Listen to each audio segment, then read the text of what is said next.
Comprehension questions for Year 3. Let's get growing. I've read the text, but I know I'm going to keep referring back to it as I answer the questions. Number 1. In what ways are the title and the first paragraph different from the rest of the text? Why do you think this is?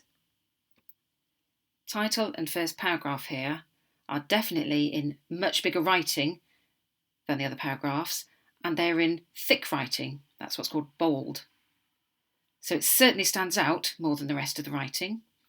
Also, the content is more enthusiastic introduction than actual information. So I'd say this is an introductory paragraph to encourage you to keep reading. So the title and the first paragraph differ because they are in bigger print and in bold print, and the content is more of an introduction to what's happening rather than the actual information they want to give you. Number 2, why do the authors recommend homegrown produce? Right, I'll skim read to see if I can find anything about the benefits of homegrown produce, but I need to remember that I might not find the words homegrown or produce, so I need to know what they mean before I go on. Homegrown literally means grown at home in your own garden. Produce is just another word for fruit and vegetables, things that you can grow. Okay, I won't look at the introduction paragraph again because I know that was really just a please read more kind of paragraph. So I'll start with this one where it talks about things being fun to grow. So it's talking about growing your own produce here, talking about growing herbs, salads, so it might be in the right area along here. They're great fun to grow. Things you pick from your own plants are your own plants, so they're clearly talking about things you grow yourself rather than stuff in the shops, are going to be fresher and more tasty than anything you can buy in the shops. That looks like the right sentence then, because they're comparing what you can do at home to what you would get in the shops. And it says what you do at home is fresher and more tasty than in the shops. So I would say the authors recommend homegrown produce because it will be fresher and more tasty than what you can buy in the shops. Number 3. What do you think the authors mean by give your plants lots of love in line 13? I'll use the guide down here to get to line 13. There's 5, there's 10, 11, 12, 13. Don't forget to feed, water and give your plants lots of love. So that phrase lots of love comes in a sentence where they're talking about how to care for your plants, feeding and watering. So by give your plants lots of love, I think they're suggesting that you need to give them lots of care. So I'll say give your plants lots of love means take good care of your plants. Number 4, how do the authors feel about gardening? How can you tell? I think I'll go back to the first paragraph for this because it's got phrases like, I cannot wait to get outside and check the seedlings. It's so exciting. Seeing things grow is one of the real wonders of life.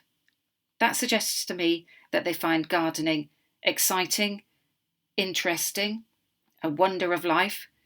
So I would say the authors enjoy gardening. I can tell because they use phrases like exciting, and in fact if I move further down I can see words like fun. It's great fun to watch birds. They are fun to grow. And right at the end, there's no better way to enjoy the world outdoors. So there's lots of evidence I can use in my answer for that. It's not enough to say they feel happy, remember. I've got to answer the second part of the question, how can you tell, by giving some evidence from the text. So I'm going to say the authors enjoy gardening because they say it's fun, they say it's exciting, and they use phrases like seeing things grow is one of the real wonders of life.